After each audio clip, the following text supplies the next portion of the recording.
Hey everybody, welcome to Fantasy Baseball today on this Wednesday, June 3rd. Frank Stanfill alongside Chris Towers and Scott White. As you may know by now, we did not have a podcast yesterday on Tuesday. Frankly, as much as we love baseball, talking fantasy baseball and helping you guys out, it's just not nearly as important as what's taking place in our country right now. Honestly, I try and keep politics and any type of controversial topics away from fantasy baseball content. But I will just offer this. Please use this time for self-reflection and to practice empathy for those who are suffering. And with that, I welcome in my colleague, Scott White. How are you doing, buddy? How's everything? I'm doing good, Frank. Doing good. Good to hear. Chris, how's it going? It's a little hot in the room that I'm recording in. I think I'm going to have to turn the AC on at some point. Can't leave the windows open when I'm recording, but otherwise, I'm pretty good. I do want to echo what you said. I totally agree with that. We could use more empathy in the world. Fair enough. Speaking of opening your windows, watch out, Chris, because I live in NYC, and I think we're about to get a downpour. So watch yourself. Yeah. Today on the show, what is this talk of a 50-game season? We won't spend too much time because I don't think that this is a realistic proposal or anything, but we kind of get duped a little bit by Jeff Passan the other day, so I'll just mention that quickly. Obviously, have to talk about the news from earlier, Chris Archer. Which players are we most likely to draft from the AL and NL West teams? Today, we're going West Coast. For the next couple of days, we'll do Central, we'll do East, and today we'll do the AL and NL West teams. Please continue to send in your fantasy baseball questions as well. Email us, fantasybaseball@cbsi.com. Let's start right there with Chris Archer. Pretty unfortunate news, obviously, will not pitch in 2020 if there is a season due to thoracic outlet surgery. And honestly, this might kind of explain where Chris Archer has been the past couple of seasons, of course. I mean, he had a 5.19 ERA last year, a 1.41 whip. And look, thoracic outlet is, a well-defined entity where the connection between the neck and the arm with the nerves, arteries, and veins get compressed. So obviously this is a surgery to decompress those things. And we've heard about the surgery before. Doesn't really have a great track record for players returning and being very useful. Matt Harvey and Tyson Ross are the most recent examples that I could think of. According to Roster Resource, Derek Holland should jump into the rotation for the Pirates. He had a surprising 2018, but ultimately I don't think that this really matters for fantasy all that much. Chris, it is unfortunate because I know that you were an Archer fan coming into this season. Yeah, it's definitely disappointing. Turns out the haters are right. He will not be a good draft value in 2020. They're doing their victory laps already, Chris. Unfortunately, yeah. Wait, you nailed it. No, it's disappointing. I really wanted to see what Chris Archer could look like with a better approach and a pitching coach who was more in tune with what we understand will lead to pitching success. So that's definitely disappointing. There was a moment where Derek Holland looked pretty interesting, and it wasn't just because of Oracle Park. He actually did have pretty good peripherals in 2018 to go along with a 3.57 ERA. I don't personally see much reason to believe that he will be useful this season, although I guess it is worth noting for whatever it might be worth that he did have a velocity jump last season. So there. Why did we get into Derek Collins? Because he had this? He's likely to be the replacement. Oh, the replacement. Okay. Yeah. Okay. Yeah, I did a lot of research on thoracic outlet syndrome 3 years ago because that's when Matt Harvey was coming back from it, and he's kind of, I feel like he's kind of the face of this procedure now because it got the most attention with him. And I was actually encouraged by what I found. It seemed like I was, apart from the consensus on that. And obviously Matt Harvey hasn't been the same since he had it. So that doesn't make it look any better, but it's pretty spotty still. I feel like for instance, Mike Foltynewicz had it, and he had it 2 years before his big breakout season. And at the time I was researching it, I didn't even realize he had it when he had it. It was just so under the radar. Josh Beckett had it before a pretty good bounce back season. It doesn't seem like, it doesn't seem like a death sentence for a pitcher. I don't, somebody obviously who understands the science behind it better could probably explain what's going on there, but I don't think it's necessarily going to mean we never hear from Archer. He's never a relevant fantasy pitcher again. We had reasons to be concerned he never would be already. And so, this doesn't help with that. But, let's not write him off forever necessarily. Yeah, that's definitely fair. Just because a few other people have not returned to their form after it doesn't mean that is, the rule. So we'll have to see what happens here with Chris Archer. But again, just some unfortunate news. If anyone was thinking Jameson Taillon too, because that's where kind of my mind went, he had his second Tommy John surgery of his career last year in August. So I still, even if there's a season, I can't imagine Jameson Taillon really contributing much. Maybe if they go through August, we see him for a month or something. But October, you mean? What's up? If they go through October, you mean? Yeah. If they go through October, then like we could see him in relief, like we did with AJ Puck last year. Although, even in that case, I'm pretty sure AJ Puck was coming off spring training the previous season, so it would require a very quick turnaround.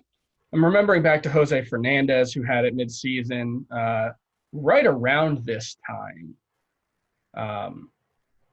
of the year, and I think he came back like 13 or 14 months later. So it's really hard to come back from Tommy John any quicker than that. Especially a second Tommy John too, while we're at it, for Jameson Taillon. So there you go. That's what we have regarding Chris Archer. This, it's not a proposal, but this report of a 50-game season, according to ESPN's Jeff Passan, Major League Baseball views a season of around 50 games as a, quote, last resort option should there be no agreement with the MLB Players Association.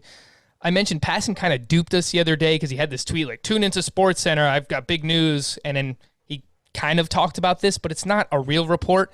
And what I saw, it's not a real proposal. Yeah. But it is a real report. And I saw just before we started that the MLB has officially declined the offer from the Players Association for a 114-game season. So these are the negotiations that we're talking about going back and forth. The interesting thing about this 50-game issue that came up is that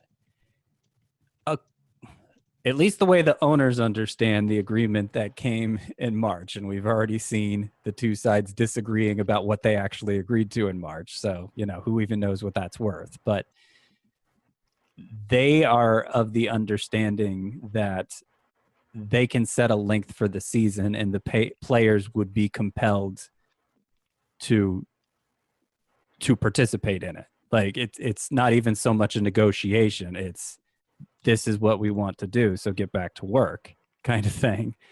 So I don't know that there's 0% chance of it happening. Now the players aren't going to be excited with a prorated amount if it's only for 50 games, obviously. So I don't think they're going to be eager to do this. But I don't know that it won't be what happens in the end. I think it's unlikely. I think more likely just for,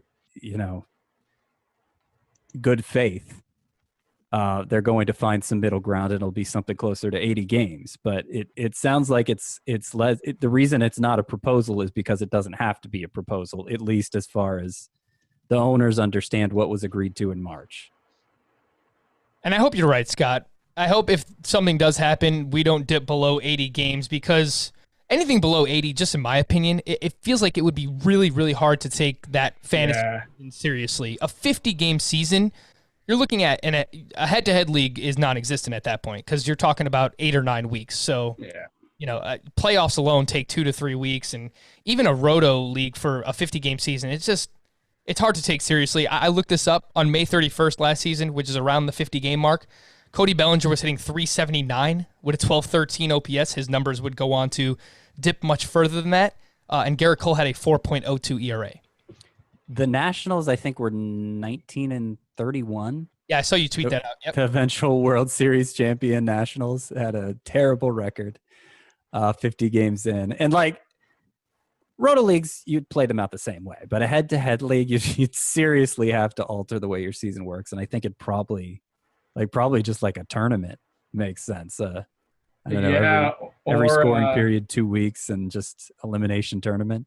Yeah, or you double up on, like maybe you triple up on matchups. It's going to be really tough. Yeah, there are things you can do. You can get creative, host 2 different drafts, play both out, and then do combined records. I think that could be pretty cool. But yeah, a 50-game season. I mean, first of all, would they start in like August if they played a 50-game season? I think the starting date would be the same. It sounds like the owners are more concerned about letting things go deeper into the fall, because if there's a second wave that shuts things down and they don't get the playoff earnings, that's a problem for them. So it sounds like they're more interested in ending things sooner than beginning things later. I mean, this is an extraordinary cynical move by the owners. Basically, they've said they're not going to make a counteroffer, and they're just, it sounds like, going to impose a 50-game or 60-game schedule and just say, well, it's up to you now. Which is like, I don't know, man. I'm not your average everyday sports fan in a lot of ways. I can't predict how they're going to react. But man, this feels like it should be a bad look, right? Oh, like for this sure. This feels like a dirty trick. This is like, the agreement says, there's a quote that keeps getting put around about good faith negotiations about whether they can play games with fans in the stands. There is nothing good faith about these reports. Now, it was reported as they're considering that the last resort. So like I said, I think they'll still find some middle ground. But yeah, I do think it's possible this ends up happening. We shall see. The NBA kind of figured it out earlier today. It sounds like the NBA is expected to return around July 31st. So only 22 teams, though, which is very funny. Yeah. They're just, the rest of you don't matter. Don't bother showing up. It's like when you're in like a college class, and this probably didn't happen to you guys because you were probably good students, but you reach a point in the semester where the professor's like, well, there's not really anything you could do at this point. You might as well stop showing up. I've never had that happen, so I've never heard of that happening.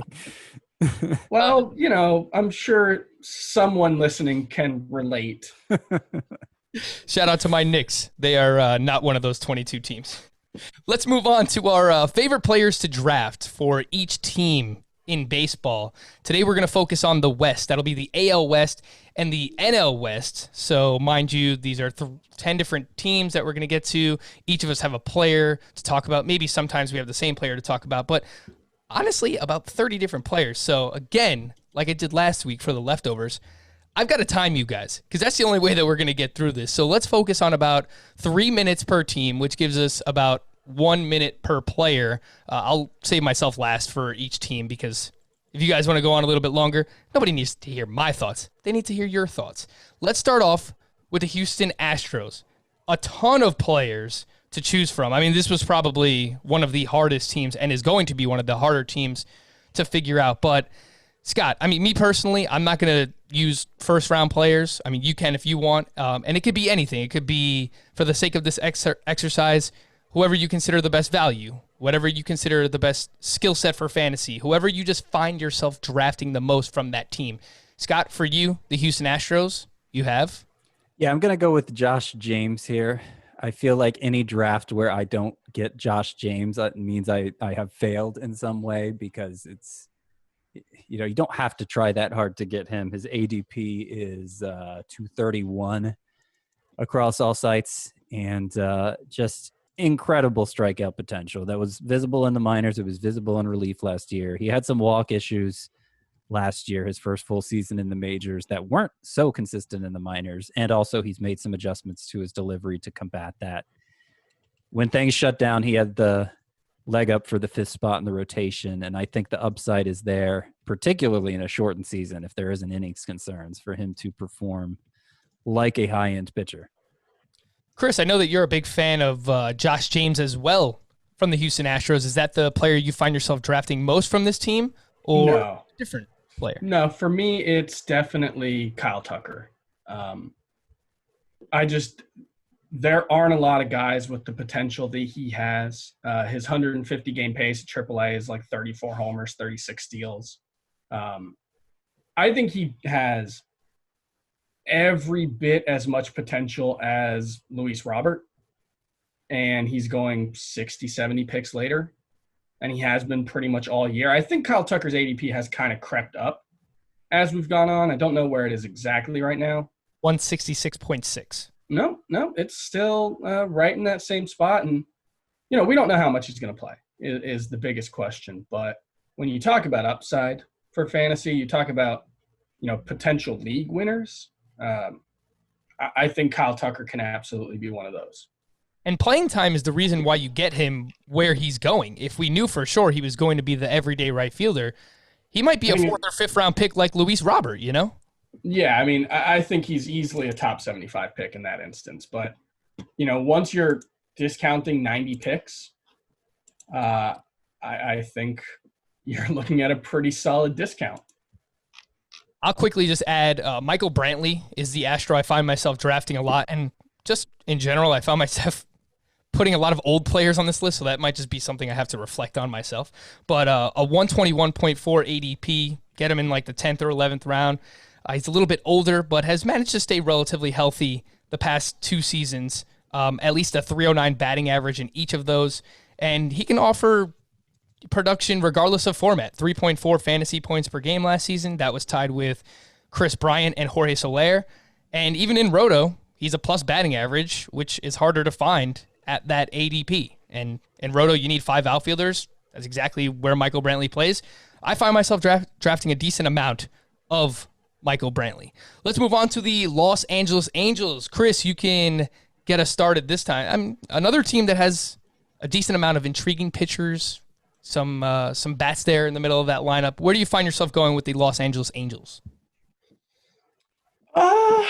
Player I'm most likely to draft, I think the player from the Angels who I have the most shares of is probably Andrew Heaney, who he's a really weird pitcher. He's a really interesting pitcher. He's one of the rare pitchers who throws a sinker exclusively, but throws it almost exclusively up in the zone, which is not what you normally see. It's really strange. So weird.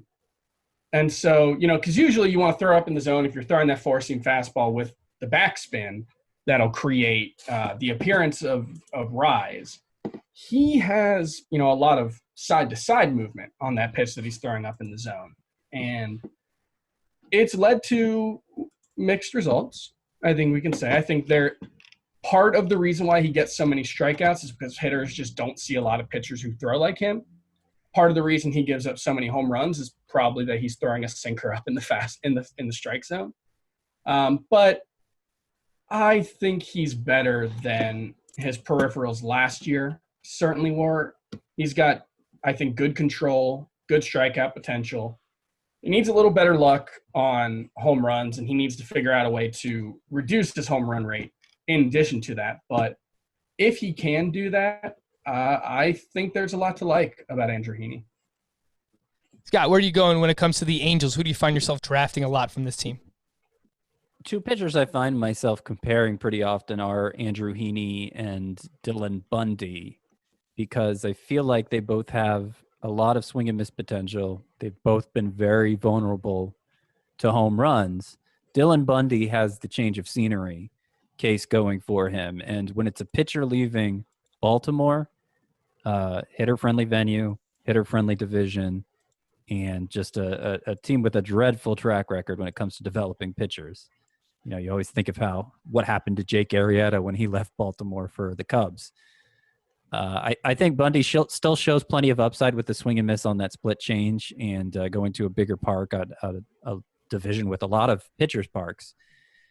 I think it could make a big change for him. I haven't actually been drafting him much because other people seem just as enthusiastic, if not more so, about him. But among the Angels, he's the one who I think, I have some excitement for beyond. I don't even know how to word it, but he's the one I want to highlight here. Let's just say that.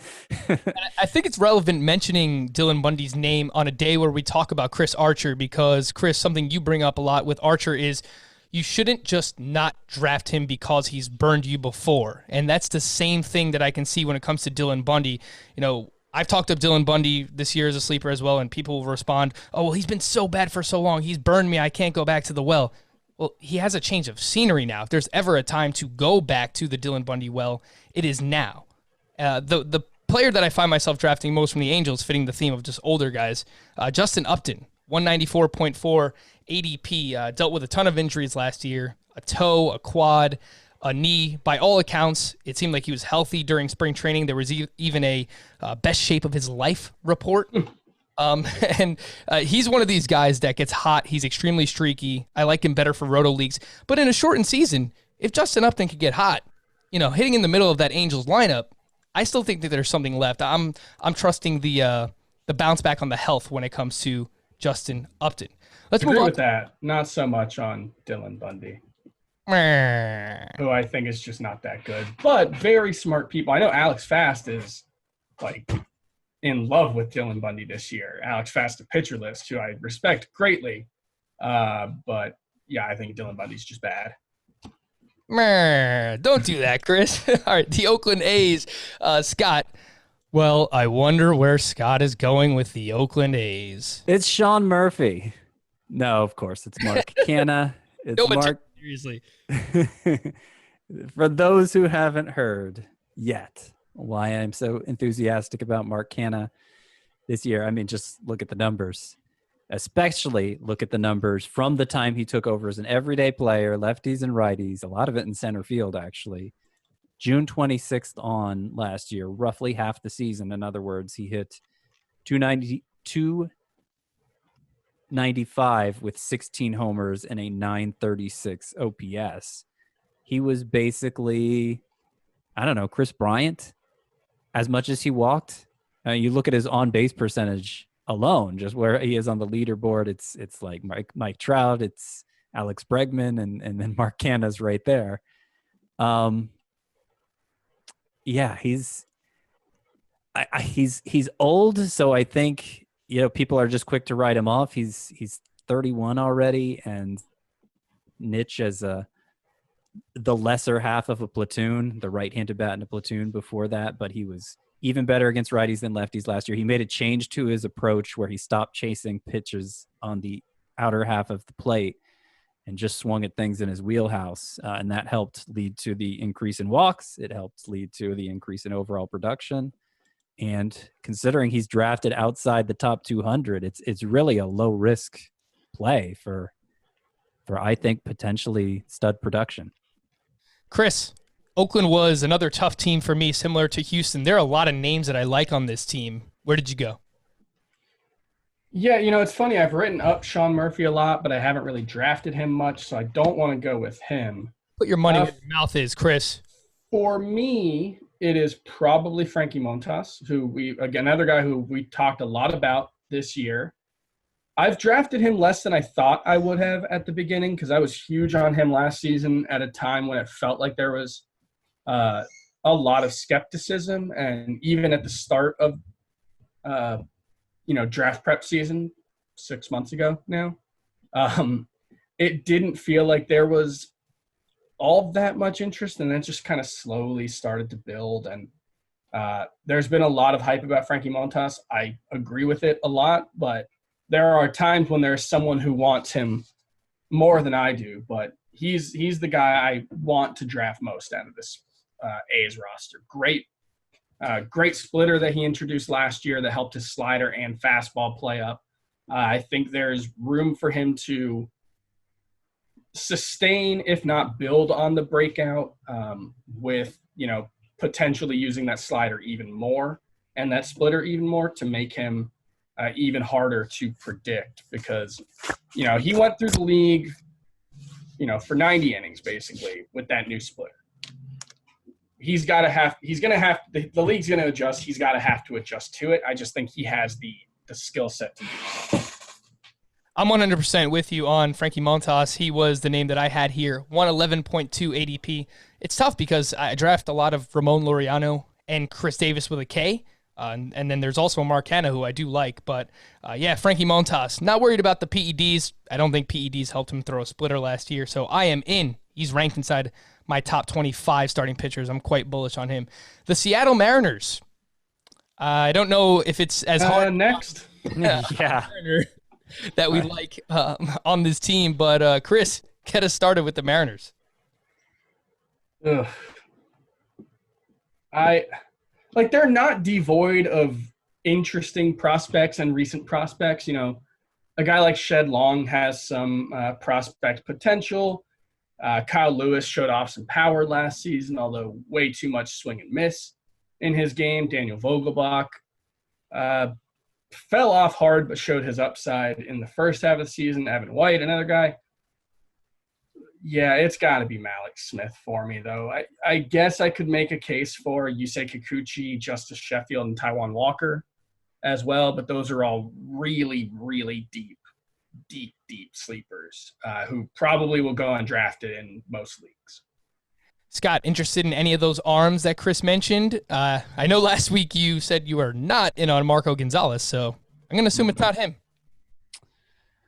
Well, this isn't an arm. For a while, I was pretty high on Tom Murphy, the catcher, but then Scott Service, the Mariners manager, came out and said it'll be a 55-45 split behind the plate between Murphy and Austin Nola, and not necessarily with Murphy getting the majority of those at-bats. So that cooled me off on Murphy pretty quickly. I guess right now the most enthusiastic player I'm most enthusiastic for relative to everyone else is Justice Sheffield, because I think he got downgraded a little too hard. When he was dominant at Double-A last year after struggling at Triple-A, the PCL, juiced infused ball, everything else. He was terrible there. Every pitcher was. Dominant at Double-A without some of the walk problems he had before. Still has that awesome slider. And this spring phased out the 4-seamer for a 2-seamer, which in his case seems like a good move just for him having better command of it and it helping set up that dominant slider better than the 4-seamer was. And he was getting good results with it. So Sheffield's the one I'm most excited about. And that's just, you talked about the interest in him being low. Partially it's because he struggled at AAA. I think it's also just prospect fatigue. Yeah, he's been a top 100 prospect, I think, like 5 years in a row or something. He's been around forever in prospect land. And so I think, we saw something similar with Carson Kelly last year where, we had seen him in the majors a couple times. He had been a prospect for a long time. We'd heard his name. And I think when that happens, people can just kind of be like, okay, this guy's not any good. Yeah, Sheffield's a name that I like. Along with him, Kikuchi is who I went with. Yusei Kikuchi, basically free in drafts. His ADP's right around 400. I like, just throwing him on the end of my bench towards the end there. He was dreadful last season. There's no doubt about it. ERA over 5, a 1.52 whip. He did come over with a lot of hype from Japan, and there were reports of his velocity being up this spring, 2 to 3 miles per hour on both his fastball and his slider. So I'm willing to take a shot on that. I think both him and Justice Sheffield are names that I am interested in late. Let's round out the AL West with the Texas Rangers. Scott. So I'm positive the guy I'm drafting most often is Lance Lynn. And I've talked about how I feel like he's one of the pitchers who loses value in a short season. And I think ADP we've seen, from the shutdown to today reflects that. But that just means I can get him a round or two later now, and I'm still excited about doing that. And, he was 7th in innings last year, 7th in strikeouts. Really didn't take off till about mid-May, though. So for a quarter of the season, he was that same old bum we've known for the past few years. But then, the final 3 quarters of the season, low 3s ERA, and obviously a ton of innings and strikeouts. And made a change to his pitch selection that may explain it. Or it may not. It may have been a total mirage, and I should just listen to the track record here. But I don't think he's being marked up to the extent of the breakthrough, if you do buy into the breakthrough, and to get him as my number 4 or sometimes even number 5 pitcher, knowing how awesome he was for me down the stretch in so many leagues last year. I mean, he was a true ace for that final 3 quarters of the season. And I'm happy to take a chance on him again, since the markup doesn't seem to be bad at all. Chris, the Texas Rangers, this is finally your opportunity to talk about Todd Frazier. Yeah, who doesn't love the Todd father in 2020? No, my player is Corey Kluber. He might be finished. We might have just seen the last of him being good in 2018, and the first 6 starts of 2019 were just who he is now. But I don't buy it. You know, I think we had similar discussions after the first month of 2017. And then he came back and I believe won the Cy Young that year. I'm not saying Corey Kluber is going to win the Cy Young in 2020, but I'm not as convinced as a lot of people seem to be that he's just finished. Weird things happen in 6 months or 6 starts. Yeah, for sure. That's a name that I actually wrote down because I want to talk more about this on another show coming up, because I'm not on Corey Kluber, but I see both sides, but I think it's worth having that conversation. The name for me is Willie Calhoun, 180.2 ADP. He's just my guy. I can't quit him. I've drafted him every year. Anytime there's speculation about him getting called up, you know, since basically 2018, I've drafted him. I'm still chasing that, 2017 where he hit 31 homers with a 300 batting average in AAA. And it looked like he was breaking out last year. 21 homers in 83 games. That's a 40 homer pace over the course of a full season. He makes a lot of contact. He puts the ball in the air. Scott, I know you've made the comp to Mike Moustakas. I think that is a fantastic comp. You know, if we can get a 260 to 270 batting average out of Willie Calhoun with 30-plus home runs, sure, I think it is ADP that would be great. Obviously, over the course of a 162-game season, which won't be the case this year, but suffered the fractured jaw. By all accounts, all reports that I've seen, Willie Calhoun is healthy and ready to go, assuming we get a season. So just can't quit. My guy, Willie Calhoun. Let's take a quick break right here. We've gone through all the AL West teams. When we come back, we'll talk about the NL West teams and the players that we're drafting most from those here on Fantasy Baseball Today. Alrighty, we're back. We're going to talk about the players we are drafting most from the National League West now. And guys, the Los Angeles Dodgers, a lot like the Houston Astros. I mean, you can go in 10 different directions. We can do a whole show on Dodgers that we want to draft this season.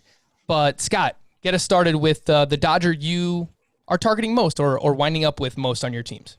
So you threw me for a loop with this one, because with the AL West, you went alphabetically by city. I was wondering the same thing, yeah. I didn't even now you're starting with Los Angeles, which is like in the middle, but that's fine. I can roll with it. Los Angeles, the player I'm drafting, I tend to target most often is Corey Seager. Yeah.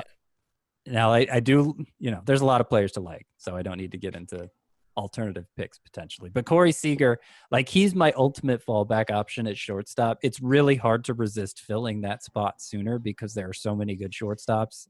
And a guy like Marcus Semien, I tend to fill that spot with. But even if I do that, in a roto league, there's a middle infield spot to fill with Seager. I've even been willing to stick Seager in my utility spot if I haven't already filled that with Alvarez or Cruz. I just think he deserves a pass for most of last season coming back from Tommy John surgery. And, it was like 3 years ago, we were thinking of him in the same vein as like Francisco Lindor, to the point he was actually getting drafted in the first round. He has a great profile for hitting for average. He has enough power to play up in today's environment, but considering he's 26, I'm not even sure we've seen the full extent of that yet. And you look at what he did toward the end of last season, once he had a chance to shake off the rust and the elbow was back closer to feeling 100%. He had a hip injury that he was coming back from too, that probably slowed him out at the gate. But he was a stud down the stretch for the Dodgers, and I expect him to be a stud again. Nobody is targeting him like they expect him to be, though. He goes, man, what's his ADP? It's really, he tends to go in like round 10 or 11, 127 overall. Yeah. Chris, Corey Seager's the name for me as well. Can we make it a clean sweep across the board? I won't be mad at you if you say no. He is definitely the player that I want the most on this team. I just think he's by far the best value. Everything that Scott said, basically from May 1st on, last season he was on like a 55 double, 25 home run, 120 RBI pace with like a 285 batting average. He was really good for most of last season, but I don't want to agree. He is the guy, but I want to mention another guy, and I will share a take with you guys, and I want to see your reactions. David Price is the most underrated pitcher in fantasy baseball heading into 2020. He's one of them, and he is. It was hard for me to narrow it down between David Price and Corey Seager because I find myself drafting a lot of David Price. I think similar to what we said about Kenta Maeda the other day, that the price has not corrected itself following the trades. I think the same thing could be said for David Price. So I definitely think that he is undervalued. Is he the most undervalued? Yeah, that might be a bit. I don't know that I agree he's undervalued. Feast your ear holes on this.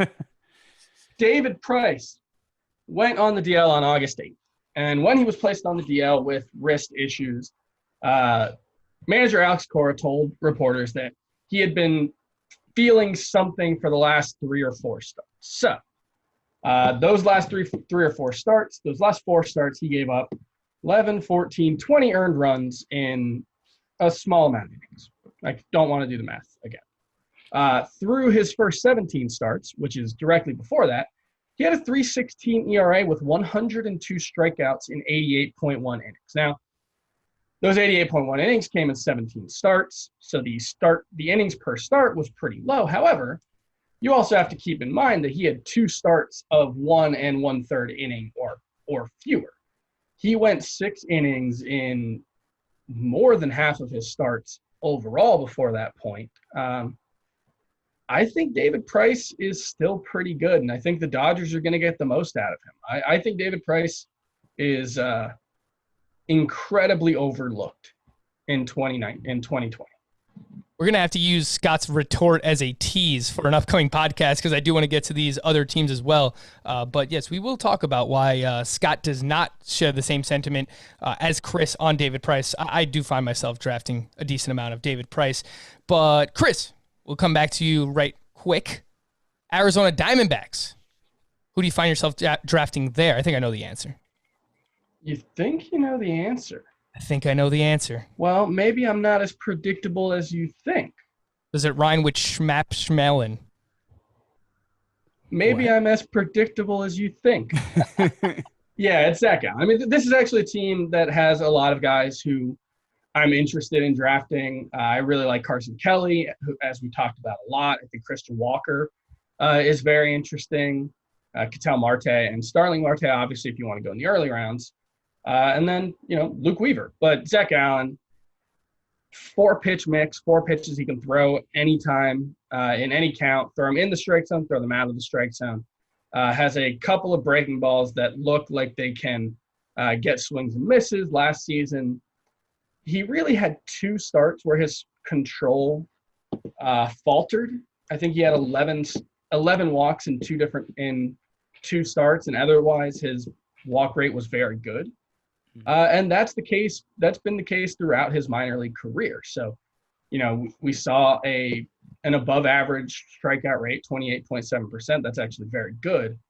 I think the walk rate is going to come down, and I think we're looking at a guy who you can peg in the mid 3s. And I think he has ace upside. Yeah, I'm very bullish on Zach Gallen as well, ranked inside my top 30 starting pitchers. And I'll just throw this out there. I think it's very underrated, but at my previous job, we had Zach Gallen on the show. And he said being reunited with Carson Kelly is something that will also help him. The 2 came up throughout the St. Louis Cardinals organization together before Zach Gallen was traded to Miami and Carson Kelly was traded to Arizona. Now they're both on the Diamondbacks together. And I think working with a catcher who he's familiar with throughout his minor league career is something that might even help Zach Gallen develop even more. So just another reason why I am very bullish on him this season. Scott, the Diamondbacks. It's a clean sweep. Zach Gallen would be my answer here too. And in fact, earlier during the shutdown period, I did an audience survey on social media where I had 8 questions who's the one player you have to have this year, the number one answer was Zach Gallen. So the whole world feels the same way about Zach Gallen. He got 19 of the votes. The next closest was 14.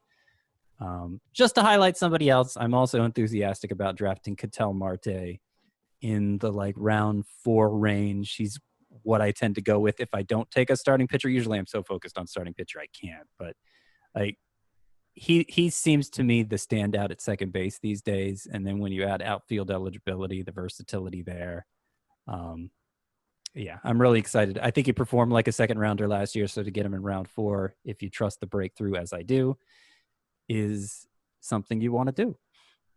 Guys, let's move on to the Colorado Rockies. And no, you cannot say all of them. Scott, let's get us started here with Colorado. Let's make these thoughts a little more brief so we get some emails. Yes. Well, you didn't make the timer, so don't put that evil on us. I was using the timer for all of them. I hate butting in to get you guys to stop talking while you're making good points because you guys make great points. I'm trying to talk fast here. I think Sam Hilliard's probably who I draft most often. The rest, it kind of just comes down to where I'm picking as to whether or not I pick them. But yeah, Sam Hilliard had 42 homers and 24 steals last year between the majors and minors.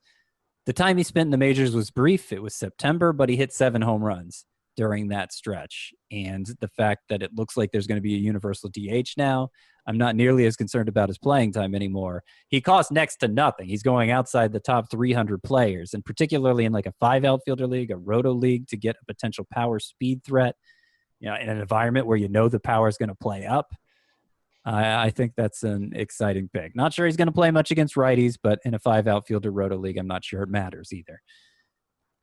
Yeah, his ADP 325.4. That's who I went with as well. I like both him and Garrett Hampson. Chris, the Colorado Rockies. You said you can't go with all of them, and that's not an issue for me.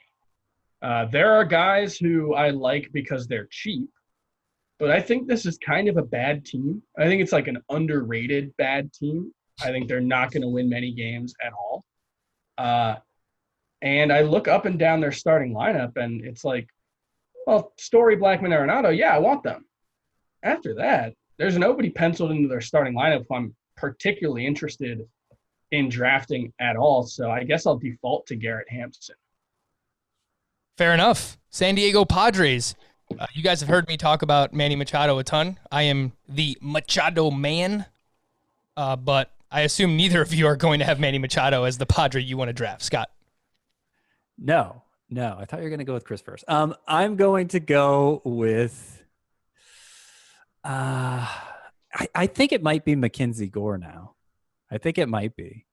I was going to say Dinelson Lamet. He's a super trendy breakout pick. He's on my breakout list. Ton of strikeout potential with that slider. But I never end up drafting him because somebody else is more excited about him than I am. But Mackenzie Gore, there's been some talk with the shortened season. He's going to be in the opening, in the rotation from the start of the year. Even if he's not, I don't think it'll be long. And like once he's in the rotation, I'm going to be as excited about him as I am about Jesus Luzardo. He's widely considered an even better prospect than Luzardo, which is hard to believe because I don't find many faults in Luzardo. But Gore is very exciting potential. He has the deception. He has all the deception of an Alex Wood with the stuff of a Walker Buehler. And you get him with your last pick, potentially. At least that's the way it's looking right now.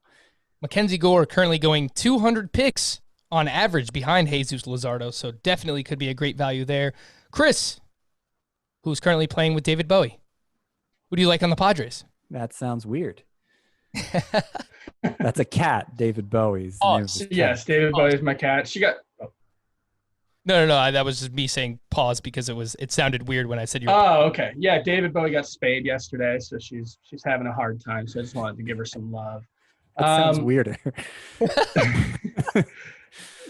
Yeah, I honestly, I don't know. Maybe there's like a body snatchers thing going on, and someone's taking over my brain, and I'm not aware of it. But I think it's Eric Hosmer. He's real cheap. I've drafted him quite a bit in corner infield spots, bench spots. And the thing about Eric Hosmer is the perception of him as an elite talent is 100% correct. He hits the ball really hard. He makes a good amount of contact. He's got a good eye at the plate. He just hits the ball into the ground way too often. And he's acknowledged that. I think for the first time, he's really acknowledged that, there was an athletic piece in the beginning of spring training where he talked about, kind of facing a fork in the road about whether he was going to be worth his contract with the Padres. And he talked about it. I think the direct quote was, I hit the ball really hard. I just hit it into the ground too much, and I have to fix that. If he does, I think you're looking at, a guy who could hit 290 with 25 to 30 homers. He really does have that potential. The San Francisco Giants, much like the Seattle Mariners, kind of a team that we could just skip over here unless you guys are excited about. I have Mauricio Dubon, but that's more about in deeper leagues. Chris, we'll go back your way once again. San Francisco Giants, anybody who tickles the fancy. Oh, no, not really. But I will say, it's interesting to see Kevin Gausman land in San Francisco. I don't think that's a name we've said even once on this podcast since how can you 2018. Dylan Bundy and you're talking up Kevin Gausman? Well, because Dylan Bundy's not pitching in San Francisco. They both stink. That's fair. But Dylan Bundy's not pitching in San Francisco. San Francisco, I think, can make Kevin Gausman look decent. But I guess my real answer has to be Buster Posey. He's, I rewrote my catcher preview yesterday, and in each position preview, I have a sleeper, breakout, and bust for each position. And I didn't change Buster Posey as my sleeper for the catcher position. I think there's a chance that the last two seasons in particular were the result of a pretty serious hip issue that he had surgery on last offseason. I believe it might have been a microfracture surgery, but it was a serious surgery. And, he might just go back to being a catcher who hits 290 with 10 home runs. And, hey, man, that's a starting catcher. That's probably a top 12 catcher. Scott, do you share the same sentiment for Buster Posey or Kevin Gausman? Not really either. But I am excited about a couple Giants. But one in particular is Mike Yastrzemski, who I'd love to draft as my fifth outfielder in every Roto league, but it seems so often that I'm drafting Sam Hilliard instead. But 15-team leagues, Yastrzemski's a must for me. And I don't understand why nobody else seems to have any to like him at all. His second half numbers, 287 with 16 homers and 915 OPS. His numbers on the road, 300 with a 929 OPS. His numbers against lefties, even though he's a left-handed hitter, 329 with a 943 OPS. And he sat a lot against lefties last year. I think there's no way that happens this year. I think he's clearly their best hitter, and they're going to play him every day. I wish he didn't have to play in San Francisco so often. His numbers there, as you'd expect, not so great, 238 with a 759 OPS. But, he's so many of the other splits are so good, and he has a good batting eye. He has the right batted ball profile to hit for power. I think he's a sleeper to hit 270 with, a 30 homer pace. Obviously, he's not going to hit 30 homers in a shortened season, but that kind of pace. And, for a next to nothing cost, I'll take that all the time. The thing I struggle with is he played 560 games between AAA and AA and had a 760 OPS. He may just be a late bloomer, but man, that's tough for me to get over, based on 107 game sample size. Chris throwing some cold water on the Mike Yastrzemski love, but there are the players that we have been drafting in both the AL and NL West. Before we get to your questions, fantasybaseball@cbsi.com. Just want to remind everyone to continue submitting those 5-star Apple Podcast reviews. Much appreciated. Make sure you subscribe as well to Fantasy Baseball Today and join our Facebook page, our Fantasy Baseball Today Facebook page. Go over there, join the group. Lots of interesting discussion points as well from some of our most loyal listeners. So we appreciate that. FantasyBaseball@cbsi.com. Your questions. This one comes from Nick, Dear, Ken, Vladimir, Fernando, and Jerry. I have no idea. Because like Ken Griffey Jr. and Vladimir Guerrero, okay, that seems like a good start. I think these are second generations. Fernando Tatis Jr. Oh, wait, who's Ken? Oh, yeah, Griffey Jr. Ken Griffey Sr. Yeah, And then Jerry Hairston Jr. Is that who we're doing with Jerry? He doesn't really fit the mix here, but that's just what I came up with. Okay. all right, yeah, yeah, that's as good as I could come up with. With all the talk of potentially weird end of season stat lines in a shortened season, how much does this boost the chances of a team that would have been a fringe contender to instead end up a potential World Series champ? Certain things would have to go right, but I could see the Padres going far if Fernando Tatis doesn't regress as much as expected, and if Tommy Pham contributes as much or more than expected. For example, what do you guys think about, I guess a fringe team making a run? Yeah, I mean, it becomes even more likely the shorter you make the season. So in the unlikely scenario, it's only 50 games. I mean, we talked about how the World Series champions were only 19 and 31 at that point, and they had kind of a historic recovery. But I think it's realistic to think any team except for maybe like five, the obvious bottom feeders like the Tigers, Royals, Orioles, Marlins, and Pirates and Mariners. So I'll say six.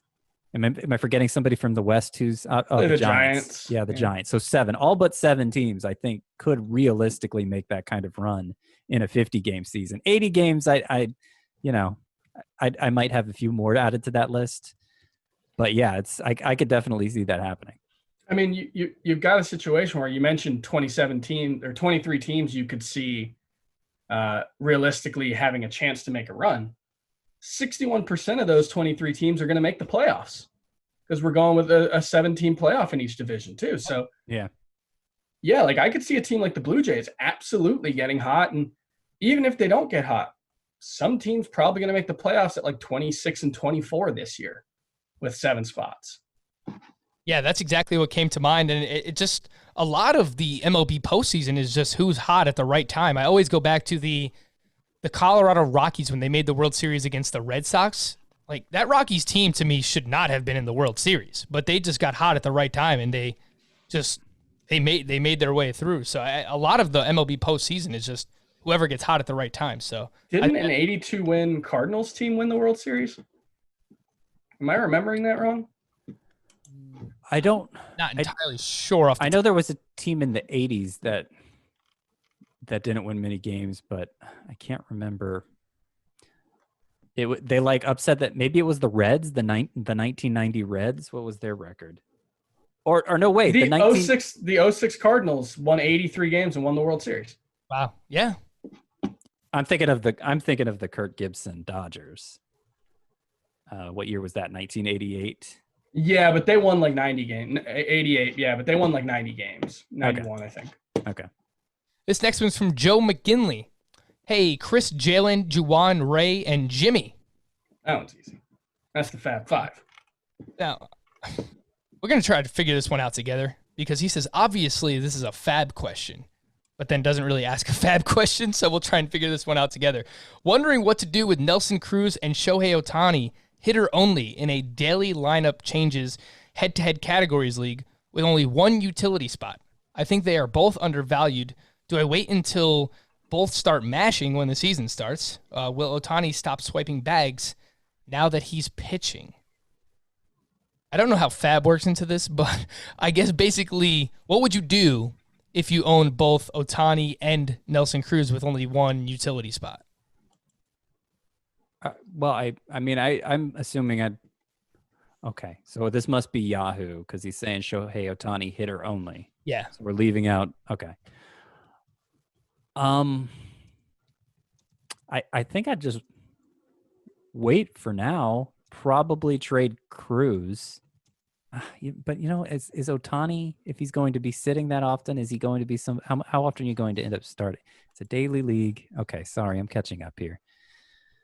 Okay, so daily league helps Ohtani's case. Yeah, I'd probably shop Cruz, but I don't know that now's the time to shop him because, we all agree probably he's one of the more undervalued players in the draft. So, wait until wait until somebody emerges with a hot, obvious hitter need and try shopping them then. I think is how I'd approach it. I think you trade Ohtani. If you've only got Ohtani the hitter, he's only going to hit like 4, maybe 5 days a week. You might only get 40 games out of Shohei Ohtani as a hitter this year. I just wonder what are you going to get back in a trade for Ohtani? Does he even have much trade value, the hitter? I don't know. That's the name, I think. Yeah, he has name value, and also I think there might be people who don't realize how rarely he's going to play. They might look just at how much he played last year and say, all right, Shohei Ohtani's close to an everyday player. But I don't think he's going to have a hitter-only Shohei Ohtani. I don't think he's going to have a lot of value. Yeah, I tend to lean towards if Ohtani gets off to a good start as a hitter, I would probably try to ship him out. I want to keep Nelson Cruz on my team. I hear what you're saying, Scott, but I mean, for all the reasons we call him undervalued, that's exactly why I want to keep him. I just think he can be massive in the middle of that Twins lineup. That was already that's fair. Best lineups, and they added Josh Donaldson. So, I mean, it would be really hard for me to trade away Cruz unless you get blown away. I mean, maybe someone else really wants him in your league, but I'd probably wait for the season to start. If Shohei Ohtani does anything, I'd probably try and ship him out. This last one is from Luke. Can you grade this trade in a deep 12-team points league? I give Rafael Devers and Ryan McMahon. I get Aaron Judge, Tyler Glasnow, and Luis Arraez. What do you guys think? I think it's fine. I think if Aaron Judge is healthy on opening day, I think you win this trade going away because you get, Aaron Judge might be better than Rafael Devers. I might give a healthy Judge maybe a 40% chance to be better than Devers. But Glasnow, he only needs to hold up for 50 to 80 games now. So, he's potentially an ace. And Luis Arraez, I think he's a perfectly viable low-end starter, especially in a categories league if you need batting average help. Yeah, you realize tougher for me because I love Rafael Devers and I'm not on Aaron Judge at all. But I think in a shortened season, Tyler Glasnow could perform like a top 10 pitcher. What Cardinals team did you say won only 80-something games, Chris? I think it was 83, the 2006. 2006. I will never forget that team because they won a World Series with 83 wins, and David Eckstein was the World Series MVP. It might be the absolute strangest World Series win of all time. And I believe that was also the Carlos Beltran struck out looking Endy Chavez year. Poor Tigers, man. They should have had that. They had such a good run there in the middle of the 2000s. Did you know one of those Yankees teams that won the 4 straight World Series, 4 World Series in 5 years?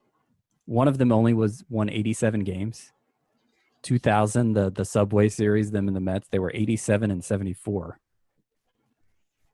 I did not know that. Yeah, that's weird, huh? Pretty weird. Scott, do you have a grade for this trade by any chance? Oh, I thought Chris thoroughly covered it. I will give it an A minus. I'll give it a B plus, but it has the potential to be an A if Judge is healthy. B plus, yes. I never give grades on grade the trade. I'm a bad person. I'll give it a B. It's a little bit tougher for me, man. I hate giving up Rafael Devers, but I can see it if Judge is healthy. All right, that'll do it for today. Appreciate you all for listening. For Scott and Chris, we will be back again on Thursday. Bye-bye.